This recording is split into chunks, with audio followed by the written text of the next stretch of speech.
Good morning, everybody. So listen, I'm here in Flagler County, Florida at a place called Marineland. We're about to head out on this Eco Tour boat right here with the team and show you guys what this area has to offer. So we're not fishing today. Well, maybe we're fishing today, but for right now, we're not fishing. We're heading out and showing you the beauty, the natural beauty of Flagler County, Palm Coast, Flagler Beach, Florida. So here we go. Good morning, folks. We're leaving Marineland Marina here, north end of Flagler County. We're going to go out and explore some of the beautiful natural areas that we have here. We're going to look at some fish habitats, and if anything else, we're going to really focus in on what makes this area so unique and such a unique fishery and such a productive fishery. We're going to look at areas out here as part of the GTM Research Reserve. That's the Guanatolomato-Matanzas National Estuarine Research Reserve. Okay. Say that 10 times real fast. Guanatolomato-Matanzas National Estuarine Research Reserve. I meant them, but you know what I mean. So pretty cool. It's one of 29 National Estuarine Research Reserves in the country. It's set aside for all sorts of different reasons, but specifically today we're going to talk about sustainable fish habitats and what blows this place up and makes it so special. Okay. Okay. So I'm going to run a little bit, get us down the creek so we can jump up. Let me say something real fast before you do that. When he says so special, I want to tell you guys that we came here for a site visit in February, and everybody in Florida says they're special. And I'm just saying that, right? Everybody in Florida, it's the Sunshine State. Everybody makes a significant portion of their economic sustainment off of tourism. And so when I came here, I literally asked Craig, okay, well, what makes it so special? And if it would have been a movie, it would have said 15 minutes later at the bottom. He was still going, and everything he said was 100% legit. I got out and I fished it, and then we selected this site as the site for our Redfish Championship, and we're also doing a KBF Bass Last Chance Qualifying Bass Open because it's one of the really cool places where you've got really great saltwater fishing and really great freshwater fishing in the same area. It's developed, so there's resorts and there's communities, but there's still a good balance to maintain that natural Florida look, old Florida look, you know, before there's sky rises everywhere. So big round of applause from me, from the folks that manage this county for keeping it that way. And anyway, so now he's going to tell you why it's that way and how special it is because they live here and they know better than me. So anyway, now we can go. You bet. So just to start off with, we're in the Matanzas River in the Atlantic Intracoastal Waterway right now, a remote section of that. But everything to the west provides a 14-mile-long wildlife corridor and 14 miles of undeveloped estuarine wetland areas. So all the way from Palm Coast all the way through the northern end of the county, 14 miles with little to no development on the western shoreline. Right now where we sit, we just left the little old town of Marineland. Okay, the back 40, the 40,000 acres right behind Marineland is all protected waterways, all protected wetlands. The accolades are it's a Florida State Canoe Trail. It's part of one of the Florida State Aquatic Preserves, one of 41. It's one of 29 NERRs in the country, the Research Reserve. It goes on and on and on, but those are the basis for all the conservation lands. It starts at the national level. NOAA has sponsored through the local DEP, through the Florida State, to provide this NERR system. So it sees federal oversight, local, state, county, local government oversight. So again, 40 to 45,000 acres of pristine coastal habitats. It's really one of the highest water qualities you'll find in the state of Florida. It's a Class 2 watershed. So very few of those left. One other thing is, what he's talking about, everything he said is very well documented and there's lots of literature on it. So I'll link that up in the description box below in case you guys want to do a little bit of side research on your own to really figure out what makes this place so special. The other thing that I like about it is the canoe trails are really canoe and kayak trails, right? And I've done tips, if you've been on the channel for any period of time over the years, where I say paddling trails, canoe trails, and kayak trails books are some of the best books in the world for us as kayak anglers to go back and find those hidden fishing spots, because by and large, a lot of the people that establish those trails aren't really fishermen, so they're not thinking about it, but they create tons of access, stuff that maybe not even shown on any map anywhere other than on those canoe trail maps. So check out the canoe trail system that they've got here, because it's a great way for you to get and experience this as a kayaker. So anyway, big shout out to the folks that made the canoe trails.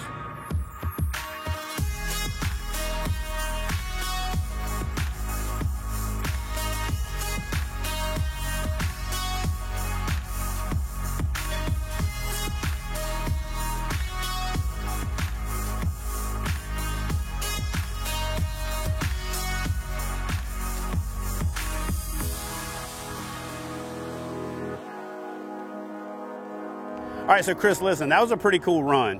I spent a lot of time in combat SAR in the Navy, which means I spent a lot of time working with special operations guys, and we had ribs, rigid inflatable boats that we worked out of. Yep. But we never had anything like this. So can you explain to me exactly what we're on right now and how it works and why it's as quiet and powerful as it is? Absolutely, Chad. So we had some unique challenges ahead of us because at Ripple Effect, we've been trying to have a sustainable method here since 1999. We've been paddling kayak trips out back. And when the marina opened up, we really tried to look at what would be the best way to get people out into these areas that would really limit the impact of the vessel choice that we made. And we spent a couple years doing research, and we finally came across this Italian-made super yacht tender. It's a rigid inflatable with an inboard diesel engine. The unique aspects of it are the engine is an aluminum monoblock design. It's actually built in Austria, and as you can see right now, we're sitting on top of it. We have no vibration, and it's very, very quiet, extremely quiet. Yeah. Also, it's extremely fuel efficient in that this is a 4,000-pound vessel with a 256 horsepower turbo diesel in it that gets about 3 times the fuel efficiency of an equivalent 20-foot center console. So extremely fuel efficient. Also, this particular diesel engine is capable of burning the alternative fuels. So we played around with it for a couple of years, trying to figure out what was going to be best. We started with fryer grease and all that stuff, and we finally got to a place where we met a gentleman that produces ASTM certified B100, 100% biodiesel made from fryer grease, but burns so clean, so pure. It's actually beneficial to the engine. It's a really great product. And it runs 100% on that. 100% on biodiesel. Wow. And it's 100% biodiesel. Okay, a lot of people run blends. You can commonly get B20 at a gas station or B15. Right. This again is 100%, makes it entirely biodegradable. It's an incredible product, and you'll notice that the exhaust from it still has some semblance of kitchen smell at times. But It's mostly, making me hungry, actually. It smells like French fries. Oh yeah. If you had smell-o-vision right now, oh yeah, you'd be smelling French fries. It could be whatever restaurant the or grease onion started rings at. or whatever. Yeah. You bet. Oh, So, I guess that's true. It depends on where it comes from. Oh yeah. So another. So next time I come, can you get Red Lobster grease? Because that's my favorite. You got it, man. You got it. So, Chad, another unique aspect of the boat is we're in a very sensitive habitat here, and all the work that's been done by all the researchers to protect and safeguard the fishery here, right?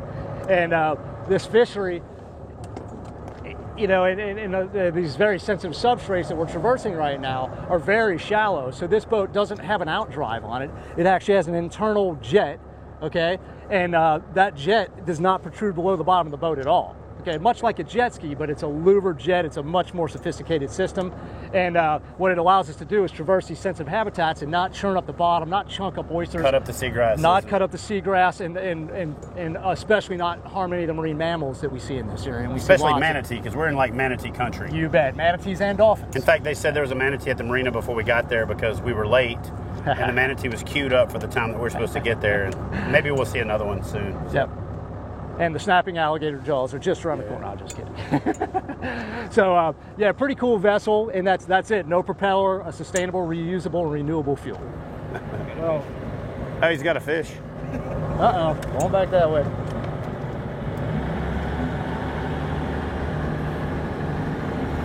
So we're not fishing, but this guy's out here fishing, and while we idle by, he hooks up because that's just how many fish there are here. The sheephead? Yep, that's a sheephead. Pretty well documented by its vertical barring because it's out on parole. So off to my right, guys, you're looking at the expanse of the lagoon here. And this lagoon runs, again, about north and south about 14 miles. And east and west, it's going to run all the way out, way up into the Palisade Creek, about 7 miles. And that's where you're going to see your red bass down here, and then your freshwater bass up the creek. Really cool trip that we can probably get out on sometime. I like that, red bass. Yep. I call them spot-tail bass. Yep. And but what you're looking at is, you're looking at a natural system that's been functioning as such since coming out of the last ice age. Right. I mean, you're looking back 10, 12,000 years right here. And this area has never seen any development. The only man-made structure out here is the old hunting lodge at the Princess Place Preserve that was built in the 1880s. So other than that, what you're looking at is fish habitats, the bread basket for the ocean, right? The nursery. And this areas like this specific estuary, which is really termed as one of the most best functioning and best kept, fully functioning food webs that you're going to find in the state of Florida. That Class 2 watershed, the amount of tidal influence we get, and just the water quality in itself makes this place explode. The scientists term this as acre per acre. There's more biomass here than a tropical rainforest. All of it in the water. Wow. Yeah, pretty impressive place, but an incredible place to go kayak fishing, to go kayak paddling. Definitely one of the best places that we've ever encountered in the state of Florida. All right, so guys, if you'll notice right here to my right, what we have here is a remnants of the old Fort Pulaski, a good turning point in the... No. Are you sure? I thought this was a pivotal point in the turning of the Civil War, and that was a Fort Pulaski remnant. No. You're looking back to 1565, folks. Long before that time. This was an outpost, Fort Matanzas, in the Matanzas Inlet here. This is that inlet that feeds all the Pelletier Flats and all the north end of Flagler County that we've just been traversing here. And this is a pretty unique area. As we look around here, you're looking at a little skirmish that happened between the French and the Spanish in 1565 that really decided the fate of the next century of who was going to be controlling Florida. And right there, it happened right here. Now, Fort Matanzas is an interesting name in that when I first moved down here and I was working as a naturalist on the Matanzas River, right? And then I bought a house on South Matanzas Boulevard. One day I decided to flip open my Spanish-English dictionary and figure out where it was I lived. And I had to go home and tell my wife that we got to move and I got to quit my job because Matanzas actually means slaughter. Oh. Right? This is where the French were slaughtered by the Spanish, right here in this area. So that's been the namesake for however so long. But what's incredible about it is if you look around, you're here on one of the only natural inlets left on the eastern seaboard of the United States, or the east coast of Florida specifically.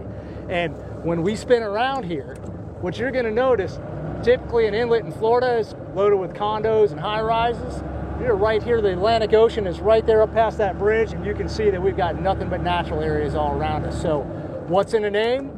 I don't know, but if that's the very thing that's kept this place as natural and as beautiful as it is, I'll take the Slaughter River anytime. But this thing was an outpost, so that skirmish happened in 1565. In 1740, the construction was started here of that actual structure. It was finished in 1743, and that's where we got it. So that predates America. Okay.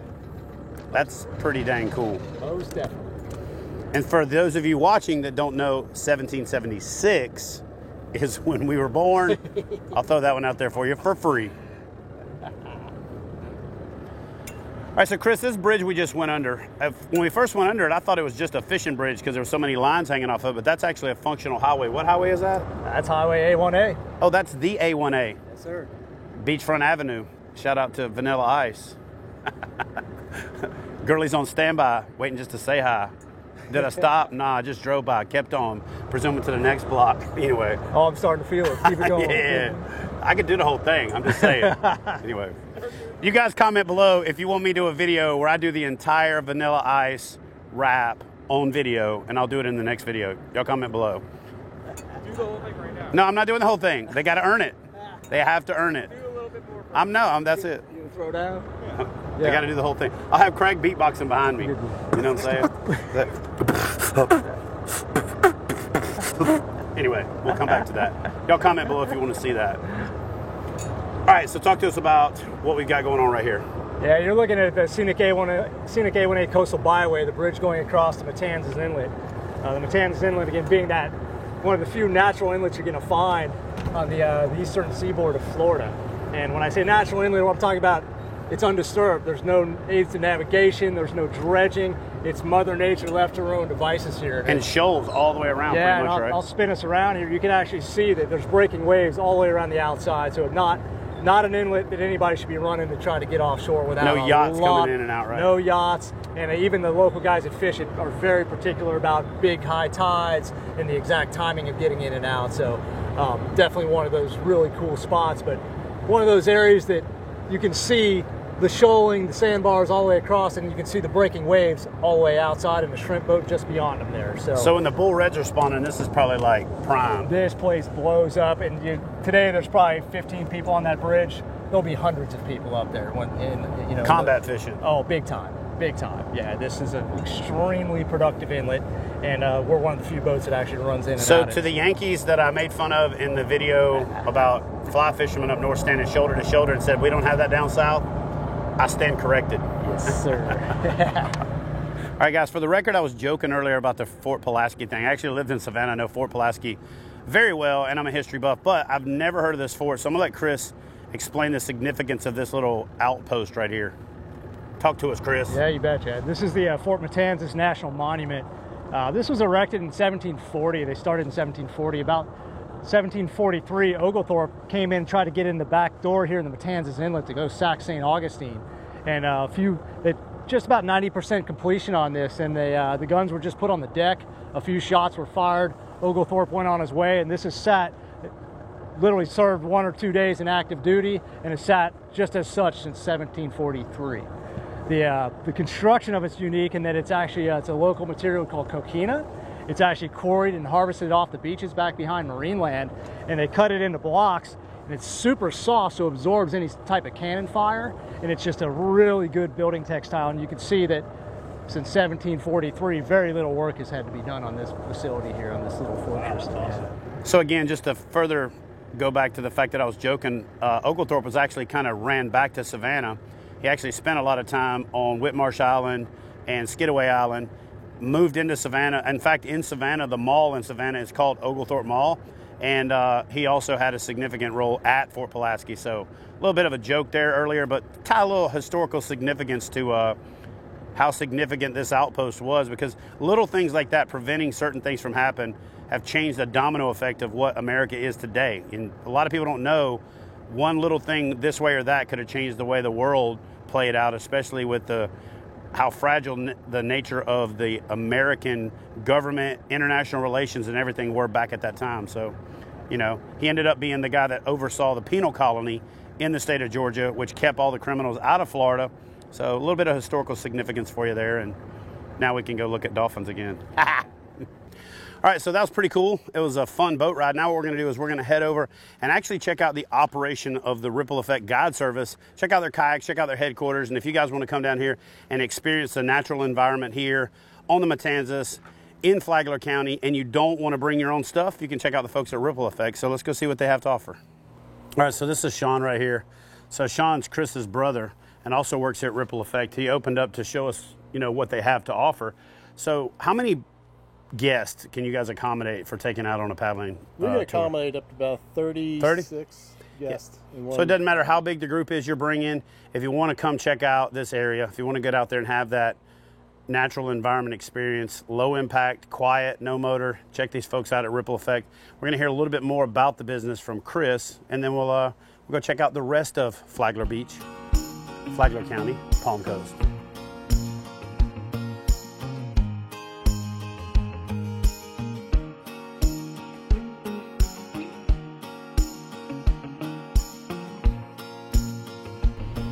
All right, guys, so we are pretty much done for today. What we've done is we've worked our way out to a place called Princess Park Preserve.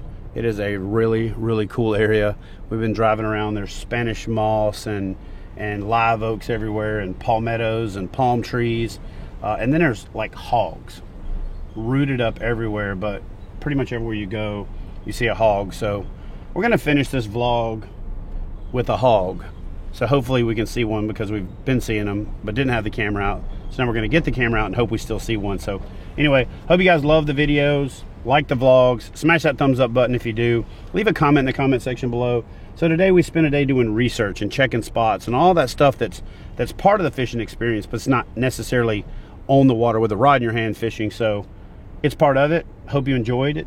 Hope you enjoyed some of the kind of behind the scenes stuff that we do. Heading to a spot, learning more about it, so that we can film and bring you the tips and tactics and techniques and the things that we do. So again, if you're new to the channel, please smash that subscribe button, turn on the notifications, and if you've been here a while and you haven't done so yet, turn that notifications bell on.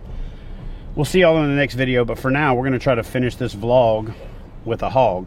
So if we don't get the hog, then we'll just finish it with some cool music and a profile shot of me not seeing a hog, because I've now promised you something that I might not be able to deliver, but we'll see. Suey. Suey. Suey. Here, hoggy, hoggy, hoggy. Hog. That's not a hog call. And yeah, man, it's gorgeous out here. Look at that water. Show everyone. Look at this water. Just look how much water is out here. And then it just, if you zoom in, it just turns into thousands of little creeks and fingers and well, doesn't look like I'm gonna find a hog, so I'll see you on the next video. Wait. No, I'm just kidding. There's not one. But there might be. So stay tuned. Or not. We'll see you on the next video. Love y'all.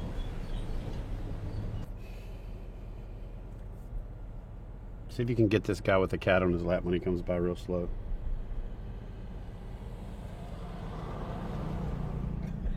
He waves. Guys, I didn't find a hog, but I did find a weirdo guy driving around with a cat on his lap.